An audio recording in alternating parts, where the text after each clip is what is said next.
louange et remerciements au Seigneur. C'est notre destinée éternelle que nous soyons auprès du Seigneur. Lui qui nous a rachetés et aidés jusqu'ici, il sera avec nous jusqu'à la fin, comme il l'a promis. En tant qu'être humain, nous dépendons de l'aide de Dieu du début à la fin. Et rien n'est plus vrai que la parole du Seigneur et la déclaration que notre Sauveur a faite. Sans moi, vous ne pouvez rien faire. Dans le royaume de Dieu, absolument rien ne peut être fait sans le Seigneur. Et tout ce qui est fait sans lui n'a aucune valeur, aucune validité. En fait, c'est fait en vain. C'est un obstacle à Dieu. J'ai pensé à cela lorsque Frère Schmitt a lu la parole et ce que Paul a vécu là-bas. Presque tous les visiteurs pieux de la Grèce se rendent à Athènes, sur cette colline d'Arès, ou alors d'Arès, colline d'Arès. Il y a là un très beau panneau, le lieu où Paul a donné sa conférence. J'ai fait également partie, j'y suis moi-même monté 2 ou 3 fois. On peut très bien s'y rendre à pied depuis le centre-ville. Je crois que nous y sommes tous allés une fois en revenant d'Israël, si je me souviens bien. Mais la pensée qui m'a effleuré est la suivante. Paul avait vraiment quelque chose à dire.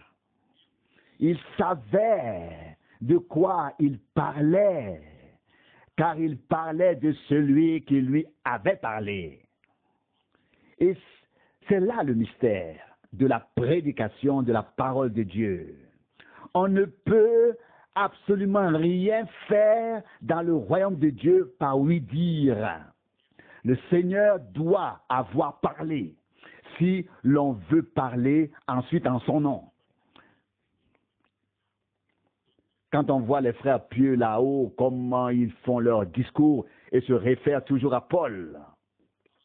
Mais Paul ne se référait pas à lui-même ni à Gamaliel. Il lisait là une pierre ou une inscription, un Dieu inconnu. Puis il dit dans Actes 17, verset 23, l'être que vous adorez mais que vous ne connaissez pas, c'est lui que je vous annonce. La réalité divine est pourtant entrée dans la prédication au moment où le Seigneur s'est révélé à lui. Combien de personnes se réfèrent aujourd'hui à Paul, se réfèrent aujourd'hui à Pierre, mais ont une prédication totalement différente de celle de Paul et de Pierre. Et si nous voulons tout résumer, combien se réfèrent au Christ? Et si je le dis ici aujourd'hui, ce n'est pas par méchanceté, mais simplement parce que c'est suffisamment triste et pourtant vrai. Même l'Antichrist, quand cela rentre dans son concept, lui aussi il a le Christ à la bouche. Et cela ne doit pas nous étonner. C'est pourquoi nous devons toujours examiner les esprits pour voir s'ils sont de Dieu. Les esprits.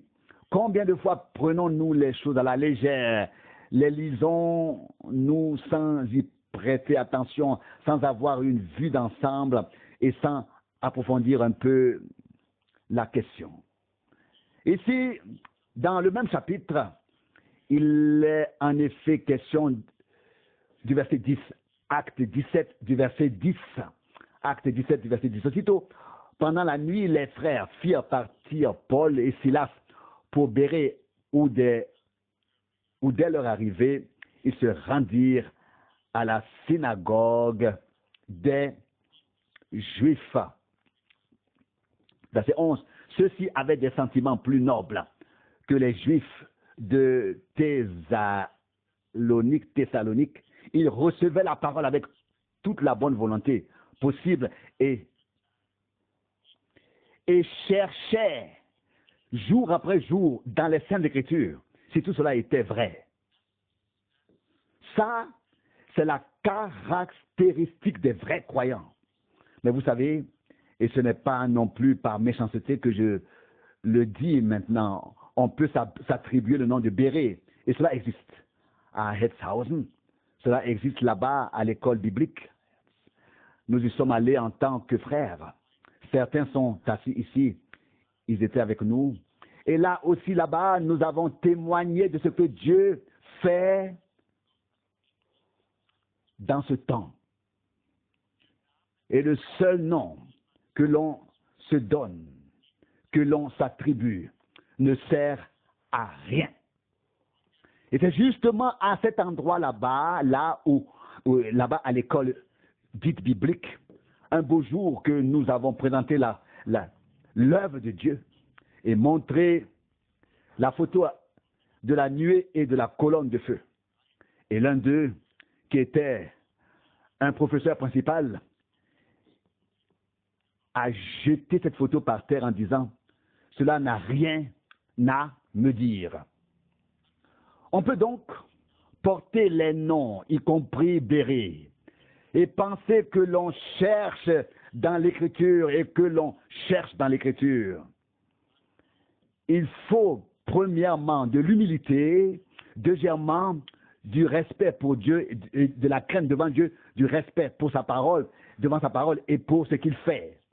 Car à ce moment-là, c'est à ce moment-là seulement que nous n'avons pas affaire à des hommes, mais au Seigneur qui s'est révélé. Et celui qui est de Dieu ne va pas chercher à sa manière, sonder à sa manière pour trouver confirmation de sa propre opinion. Il va sonder les Écritures, chercher à savoir si les choses sont ainsi exactes, si elles sont ainsi vraies. Et vous savez que lorsque Saul a rencontré le Seigneur, en voyant la lumière, il a demandé « Qui es-tu, Seigneur ?» Et il savait parfaitement qu'il s'agissait de quelque chose de surnaturel. Et celui qui n'y croit pas vraiment. Mais vous le savez, dans l'Ancien Testament, le Seigneur apparaissait dans la lumière éclatante de la nuée, le jour, et dans le feu, la nuit, pour guider le peuple d'Israël. Ce même Seigneur est apparu à Saul sur le chemin de Damas. Je vous l'ai dit ici, quand j'étais à Damas et que j'ai pris place dans la voiture dans laquelle Churchill est monté en 1949. Churchill. Et c'est dans cette même voiture qu'il a fait le tour en 1949 que j'ai été promené à Damas et en Syrie aussi, en général. Mais j'y ai pensé moi-même. Les gens s'empressent de vous montrer, et ils disent, c'est ici que Paul ou Saul a rencontré le Seigneur. Et alors, il faut dire avec un cœur tout ému, frère, le lieu et le point direct où cela s'est passé n'est pas si important. Je préférerais que nous ayons une telle rencontre aujourd'hui avec le Seigneur. Et aussi, autrefois, sur la colline d'Arès, Paul avait un message de Dieu. Il avait rencontré le Seigneur. Des gens lui ont dit, tu apportes des choses étranges. Mais c'était seulement pour eux que c'était nouveau. Et puis, beaucoup sont devenus croyants. Ensuite, donc, pas seulement un souvenir, pas seulement un nom. Vous savez, là-bas aussi, on peut aller plus loin. Il y a tout un mouvement du plein évangile. Là-bas, il s'appelle l'église de Philadelphie. Et quand on participe à des conférences, comme je l'ai fait, on voit que l'exigence, la prétention est tellement éloignée de la réalité, Mais nous ne sommes pas ici aujourd'hui pour nous permettre de porter un jugement à ce sujet. Nous sommes ici aujourd'hui pour nous demander nous-mêmes comment nous nous situons par rapport à Dieu et devant Dieu. Dans quel état nous sommes devant lui? Dans quelle mesure Dieu a pu atteindre le but avec nous sur le chemin que nous avons à parcourir? Dans quelle mesure nous avons fait des recherches dans les Écritures? Non pas pour trouver confirmation de notre opinion, de notre doctrine, de notre enseignement propre, pour trouver confirmation de notre point de vue, mais pour être enseigné par Dieu. Beaucoup lisent la Bible et ils pourraient presque enseigner Dieu, tant ils sont sûrs de leur affaire, de leurs choses, alors qu'elles n'ont rien de vrai. Non, nous voulons prier Dieu non pour le faire changer d'avis, mais pour qu'il puisse nous mettre en accord avec lui-même et avec sa parole. Vous savez bien que la plupart des gens prient pour que Dieu fasse telle ou telle chose. Ils le lui prescrivent presque sans même être en mesure que Dieu puisse leur confier quelque chose. Je veux dire que Dieu cherche des gens de nos jours qui ont été suffisamment éprouvés dans leur cœur et leurs reins pour savoir si Dieu peut leur confier quelque chose. Que dit frère Branham? Le Seigneur a du mal à trouver un homme, et lorsqu'il l'a trouvé, il ne tarde pas à s'enorgueillir et à vendre son don à une dénomination quelconque pour ensuite suivre le chemin avec elle. Dieu cherche des hommes qui marchent dans ses voies, des personnes à qui il peut confier quelque chose. Jusqu'à la fin, nous chercherons réellement dans les Écritures. Nous sonderons les Écritures. Et comme nous le trouverons, et seulement si nous le trouvons confirmé dans l'Écriture, nous le croirons. Mais ce qui n'est pas écrit dans la Bible noir sur blanc, nous ne le croirons jamais, au grand jamais. Même si un ange descendrait du ciel et disait quelque chose, nous ne le croirions pas, à moins que Dieu ne l'ait déjà dit dans sa parole. Nous allons bientôt passer à Jean 17, mais je voulais encore souligner quelque chose ici dans le chapitre 12 des Actes des Apôtres, à savoir concernant les voies de Dieu. Ici, il y a eu une persécution et Jacques a été tué. Vous pouvez peut-être le lire à partir du verset 1. Acte 12, verset 1. À cette époque, le roi Hérode a fait capturer des membres de l'Assemblée. Ici, il n'y a qu'une seule fois le mot « membre de l'Assemblée ». Mais nous savons ce que cela signifie. Au verset 1, la suite, capturé il est fait capturer pour passer sa colère sur eux. Verset 2, c'est ainsi qu'il fit exécuter par l'épée Jacques, le frère de Jean. Verset 3, et voyant que les Juifs approuvaient son action, il fit aussi arrêter Pierre pendant les jours des pains sans levain.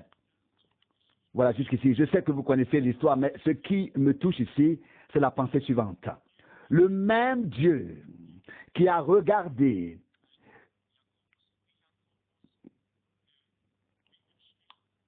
Jacques mourir par l'épée, le même Dieu est apparu à Pierre en prison comme la lumière brillante, et c'est lui, le même Dieu, qui l'a fait sortir et garder en vie. D'un point de vue humain, on pourrait se demander, Dieu n'aurait-il pas pu aussi empêcher la mort de Jacques? Mais qui sommes-nous, nous les humains, pour poser des questions auxquelles nous n'obtiendrons de toute façon pas de réponse? Les conduites de Dieu vont au-delà de notre compréhension. Jacques, un homme raffiné, un apôtre, un frère de Jean, un homme de Dieu. Le Seigneur regarde comment est-ce qu'on le tue. Pierre est jeté en prison. il doit comparaître au tribunal. Mais avant que cela n'arrive, l'ange du Seigneur apparaît et le fait sortir. Sa tâche n'était pas encore terminée, son ministère pas encore totalement accompli. Dieu sait quand notre tâche est accomplie, quand nous avons fait ce à quoi il nous a destinés, c'est alors que nous pouvons aller vers lui. De quelle manière? Par l'épée ou par la hache du bourreau ou dans la persécution ou non, par le martyre ou non, cela n'a aucune importance. L'important, c'est que nous reconnaissions Dieu est souverain dans toutes ses actions, dans toutes ses voies avec nous. Jamais nous ne pouvons dire, Seigneur, pourquoi as-tu permis que cela se produise maintenant? Ou pourquoi as-tu agi ainsi? Non, sa volonté reste éternelle et toujours juste. Dans l'évangile de Jean, au chapitre 17, notre Seigneur a particulièrement insisté sur cette parole. Il n'y a guère de chapitre qui soit comparable à celui-ci en ce qui concerne l'accent mis sur la parole que le Seigneur a révélée aux siens. Vous savez que jusqu'au chapitre 13, nous avons le souper, ensuite le lavage des pieds, et alors le Seigneur dit oui, c'est un seul qui me livrera, et ainsi de suite. Et puis le chapitre 18 se poursuit aussi par Gethsémani jusqu'à Golgotha. Mais ce sont justement les chapitres 14, chapitres 15, 16 et 17 qui sont d'une si grande importance. Chapitre 14 à 17. Et voici ce qui est écrit au chapitre 17, à partir du verset 11. À partir du verset 11. À partir du verset 11. Et moi, je ne suis plus dans le monde, mais eux, ils sont encore dans le monde, pendant que je vais vers toi. Père Saint, garde-les en ton nom que tu m'as donné, afin qu'ils soient un, comme nous le sommes. Verset 12. Tant que j'ai été au milieu d'eux, je les ai gardés en ton nom, ceux que tu m'as donnés. Et aucun d'eux n'a été perdu, sauf le fils de la perdition, afin que l'écriture soit accomplie. Le verset 13, mais maintenant je vais vers toi, et je dis encore ceci dans le monde, afin qu'ils portent parfaitement en eux la joie telle que je l'ai. C'est maintenant. Le verset 14, je leur ai donné ta parole, et le monde les a haïs, parce qu'ils n'appartiennent pas au monde, comme moi je n'appartiens pas au monde. Verset 15, je ne te demande pas de les enlever du monde, mais de les préserver du mal. Verset 16, ils n'appartiennent pas au monde, comme moi je n'appartiens pas au monde. Verset 17, sanctifie-les dans ta vérité, ta parole est la vérité. Verset 18, comme tu m'as envoyé dans le monde, moi aussi, je les ai aussi envoyés dans le monde. Verset 19, et pour eux, je me sanctifie afin qu'eux aussi soient sanctifiés dans la vérité. Voilà ce que dit cette parole ici. Je leur ai révélé ta parole. Je leur ai fait connaître ton nom. Ceci est d'une très grande importance. Ces deux choses, si le Seigneur nous fait connaître le nom de Dieu et nous révèle la parole de Dieu, alors nous sommes aidés. Mais si l'un ne nous est pas donné et l'autre non plus, que se passe-t-il? Combien de personnes parlent du nom du Seigneur sans qu'il leur soit révélé? S'il est écrit ici, je leur ai révélé. il doit s'agir d'une révélation. Et s'il n'est pas révélé, alors nous ne le savons pas. C'est pourquoi notre Seigneur a remercié à l'époque, Père, je te remercie de ce que tu as caché ces choses aux sages et aux intelligents, mais que tu l'as révélé aux tout petits. Garde-les en ton nom que tu m'as donné. Verset 11. De quel nom s'agissait-il? Et tu te demandais aujourd'hui, alors qu'il est écrit ici, je leur ai révélé ton nom. Quel nom a-t-il révélé? Il n'y a qu'un seul nom qui soit lié à notre salut, à notre béatitude, à notre félicité. C'est le nom de Jésus. Et c'est ce nom qu'il a révélé, que tu m'as donné. Tu appelleras son nom Jésus, car il sauvera son peuple de ses péchés. Matthieu 1, verset 21. Et ensuite, cette puissante déclaration, verset 14, je leur ai donné ta parole. Il ne s'agit pas seulement de la lettre que chacun peut tourner et interpréter à sa guise, mais dans cette parole, la volonté de Dieu a été manifestée. Ce n'est pas une lettre morte dans laquelle nous sommes introduits, mais dans le témoignage global des Saintes Écritures, dans la volonté de Dieu, nous avons été introduits par la parole de Dieu. Je leur ai donné ta parole. Les vrais disciples de Jésus, ceux qui suivent le Seigneur, sont ceux à qui le nom de Dieu et la parole de Dieu ont été révélés. Si ces deux choses manquent, alors il nous manque au fond le premier et le dernier, et peut-être aussi ce qui se trouve entre les deux. Car c'est là que tout commence et que tout s'arrête.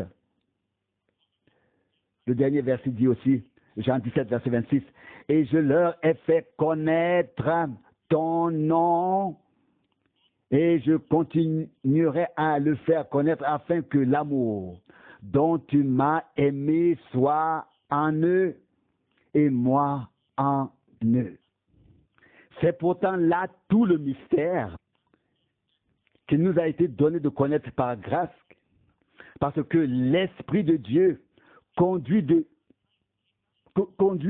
tout de même dans toute la vérité.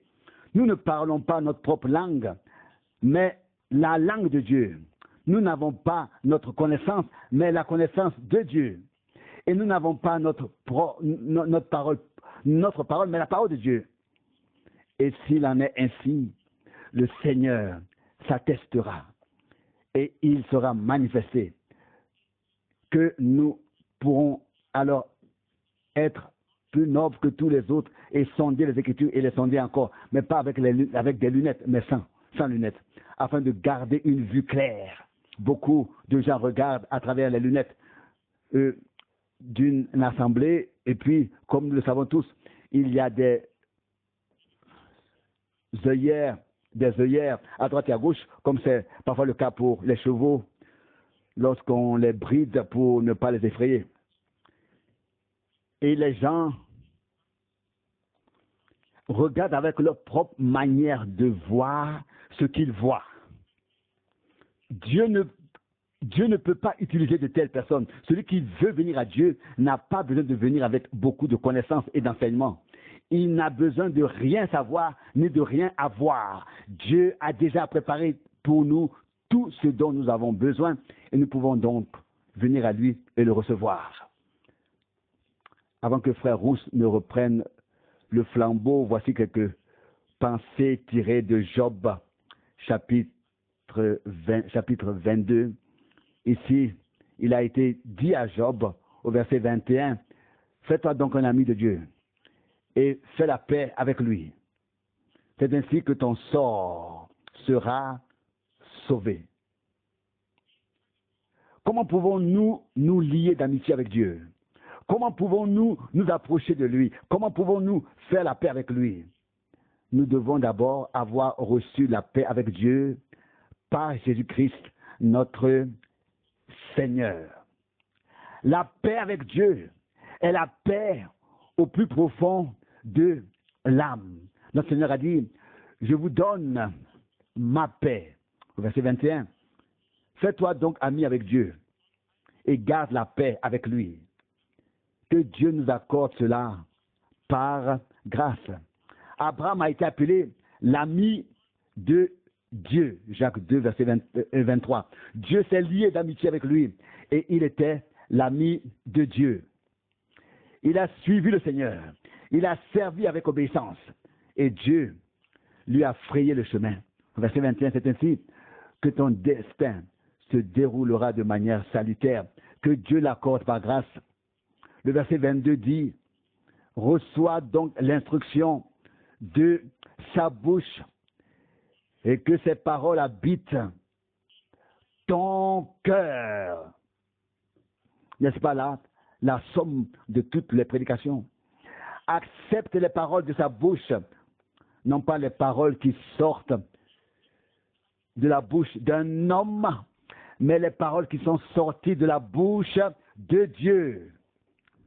L'homme ne vit pas de pain seulement, mais de toutes paroles qui sortent de la bouche de Dieu. Accepte les paroles qui sont sorties de sa bouche et garde-les dans ton cœur ou fais-les vivre dans ton cœur. Fais-les habiter dans ton cœur. Là où la parole de Dieu peut faire sa demeure en nous, le Seigneur aussi pourra faire sa demeure en nous car il est inséparable de sa parole. Nous lisons ensuite au verset 23, si tu te convertis au Tout-Puissant, tu seras reconstruit. Si tu ôtes le péché de tes tentes, Dieu donnera aussi cela à tous ceux qui viennent à lui. Notre conversion n'est pas vers une assemblée, ni vers une connaissance ou une doctrine, ni vers un enseignement ou vers une dénomination. Notre conversion doit être à Dieu, vers Dieu. Et lorsque Frère Branham a dit à l'époque, je crains que les gens ne viennent qu'à une assemblée mais pas à Christ, combien cela était vrai. Partout, les gens deviennent croyants de telle ou telle manière, baptistes, méthodistes, de manière baptiste, méthodiste ou bien pentecôtiste. Il y a des centaines de façons de croire. Mais Dieu n'en a qu'une seule. De la manière divine dont il est écrit, vous êtes de race divine. Et si nous sommes devenus de race divine ou si nous voulons devenir de race divine, pour commencer, selon Actes d'Apôtres 17, verset 28, nous devons avoir vécu une conversion divine, non pas sur le modèle d'une assemblée, non pas avec des cours de rattrapage, mais réellement, par la grâce de Dieu, une vraie, véritable conversion à Dieu. Et c'est alors que son nom nous est révélé, que sa parole nous est révélée. Si nous nous sommes convertis à lui de tout notre cœur, dans le cadre d'une conversion à la manière de Dieu, non pas selon la compréhension d'une assemblée, mais selon la compréhension de Dieu. Maintenant arrive le verset 24, Job 22, verset 24. Job 22, verset 24. Oui, jette le minerai d'or loin de toi dans la poussière, et l'or d'Ophir parmi les cailloux des torrents. Verset 25. Que le Tout-Puissant soit ton minerai d'or, et que l'argent soit pour toi sa loi. Non parce que nous avons sur terre, si nous avons de l'or, nous pouvons le jeter dans le torrent ou l'enterrer quelque part, afin que Dieu soit notre minerai d'or. Le Tout-Puissant veut être pour nous tout en tous. On entend souvent, et Frère Branham raconte cette énorme histoire dans les premiers temps de l'Amérique. Les chercheurs d'or ont cherché de l'or partout, comme en Afrique du Sud et aussi dans le sud-ouest de l'Afrique. Et croyez-le ou non, ils en ont trouvé en quantité. Mais cette époque est presque révolue. Quoi qu'il en soit, ce chercheur d'or s'est retrouvé avec un sac plein d'or et il avait un chien de garde. Il avait un chien de garde. Et ce chien a aboyé plusieurs fois. Et le propriétaire qui avait trouvé l'or a dit au chien, shut up, c'est-à-dire tais-toi. Et il avait aussi un beau fusil avec lui et cet homme voulait dormir. Mais il n'a pas compris que le chien a appartenu aux voleurs et aux brigands. A appartenu aux voleurs et aux brigands. Et à la fin, il s'est tellement fâché contre le chien qu'il a dit, c'est la dernière fois que tu aboies. Et il y a eu un bruit et le chien était mort. Et quelques minutes plus tard, l'homme qui avait tué son chien de garde était mort. Et le voleur ou les voleurs ont pris l'or. Et cet homme a dit auparavant en lui-même, tais-toi, demain je vais à la ville avec cet or et alors je serai un homme riche. Et ce n'était pas un homme riche, c'était un homme très pauvre. Un pauvre homme mort. Il a tué l'appel au réveil. Il a tué ce qui l'avertissait. Puis sa propre mort a suivi. Bien-aimé, Dieu nous appelle. Dieu nous avertit. Dieu veut nous réveiller. Il veut nous parler. Ici, il nous est rappelé que nous devons considérer le Tout-Puissant comme notre or et l'argent comme sa loi. Donc, prendre sa loi comme de l'argent, comme si ce serait de l'argent. Dans la note de bas de page, il est dit ici, et que tu as considéré comme de l'argent rayonnant. Donc, se référant à sa loi. L'argent brille, peut-être plus que l'or. Les deux doivent nous convenir s'ils peuvent être appliqués à Dieu.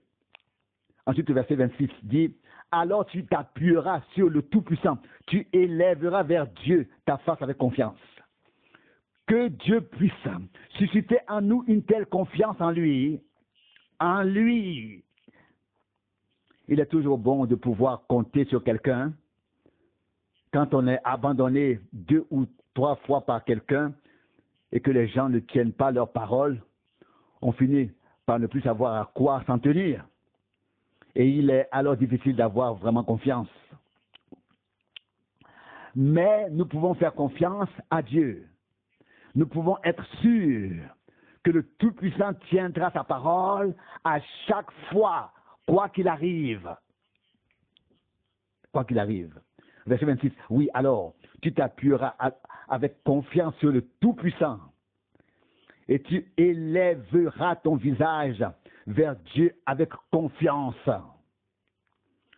Si seulement cela pouvait nous être donné dès aujourd'hui, maintenant, à cette heure, que nous puissions nous appuyer de tout cœur sur le Tout-Puissant et élever notre visage vers notre Dieu avec confiance. Verset 27. Si tu le supplies, il t'exaucera et tu pourras payer tes vœux. Verset 27. Si tu le supplies, il t'exaucera et tu pourras payer tes vœux. Payer tes vœux. Savez-vous que nous pouvons faire tant de vœux à Dieu et que nous ne sommes pas capables de tenir et d'exécuter quoi que ce soit, à moins que Dieu ne nous donne la grâce et la force de le faire? Combien de personnes ont déjà fait des vœux à Dieu et n'ont pas pu les tenir? Mais alors, il est dit ici, il t'exaucera. Et si Dieu nous exauce et tourne vers nous sa face en grâce, son visage en grâce, nous pouvons alors lui payer nos vœux. Car il nous donne alors la force dans le cœur, la volonté et la disposition à faire ce que nous lui avons promis. Cela va encore plus loin, au verset 28. Si tu entreprends quelque chose, tu réussiras et la lumière brillera sur tes chemins. C'est ce que nous souhaitons C'est ce que nous souhaitons tous de tout cœur, que Dieu nous exauce, que nous puissions élever notre visage vers lui en toute confiance, et que nos prières ne se perdent pas dans l'espace, mais qu'elles soient portées jusqu'au trône de la grâce et qu'il puisse les entendre et y répondre. Verset 27, si tu le supplies, il t'exaucera et tu pourras payer tes vœux. Verset 28, si tu entreprends quelque chose, tu réussiras et la lumière brillera sur tes voies. Verset 29, s'ils descendent, tu crieras en haut et il relèvera l'affligé. Vous avez tous lu, je vais le lire encore une fois, au verset 29, quand ils descendent, c'est parfois comme si les croyants pensaient que celui qui est maintenant un enfant de Dieu, alors la trajectoire est si belle, toujours aussi belle vers le haut. Son chemin est toujours vers le haut. Nous pouvons lire ici, lorsqu'ils descendent, tu cries en haut. On sait très bien que le chemin de Dieu doit monter. Mais s'il arrive qu'il descend, alors il faut aussi à un moment donné actionner le frein. Et on dit non, ce n'est pas à cela que nous sommes destinés, mais à ce que cela monte. Puis, lorsque le chemin de Dieu nous est éclairé et que la pente est vraiment descendante, nous nous exclamons, verset 29, vers le haut, nous disons vers le haut, et il aide celui qui est abattu. Il aide à se relever. En général, c'est ainsi. Quand l'un vient, l'autre s'y ajoute, et c'est ainsi que les choses se passent. Et à la fin, même les freins lâchent. Mais avec Dieu, il y aura toujours un rebond. Nous ne connaissons pas Dieu autrement. Nous sommes destinés à cela, même si les circonstances nous y poussent, et que parfois nous devrions même aller vers le bas. Si Dieu est avec nous, et nous nous exclamerons et ferons monter vers Dieu le cri de détresse de notre âme en disant, vers le haut. Et alors il aidera l'affligé à se relever. Dieu aide l'affligé à se relever. Verset 30. Même le coupable, il le fera échapper. Et il échappera par la pureté de tes mains. Même le coupable, il le laissera échapper. Auprès de Dieu est le pardon, auprès de Dieu est la grâce, afin qu'on le craigne. Bénis tous ceux et celles qui l'ont choisi, parce qu'ils ont été choisis par lui. Bénis tous ceux qui remarquent que lorsque les choses ne vont pas comme elles le devraient, le cri de détresse de l'âme peut s'élever vers Dieu. Que nous levons notre visage vers Dieu avec confiance et que nous disons en haut, vers le haut, avec l'aide de Dieu. Et le Seigneur viendra alors lui-même au secours de celui qui est abattu. Il consolera les affligés et se montrera fidèle envers tous ceux qui cherchent refuge auprès de lui et qui le trouvent aussi auprès de lui. Puisse Dieu le Seigneur bénir toutes ces paroles en nous, toutes ces paroles qui nous sont adressées afin qu'elles restent dans nos cœurs, que nous les mettions en pratique, que nous les appliquions, et qu'une nouvelle confiance en notre Dieu soit suscitée par sa parole et par son esprit, y compris par cette brève méditation. Que Dieu le Seigneur nous bénisse tous. Amen.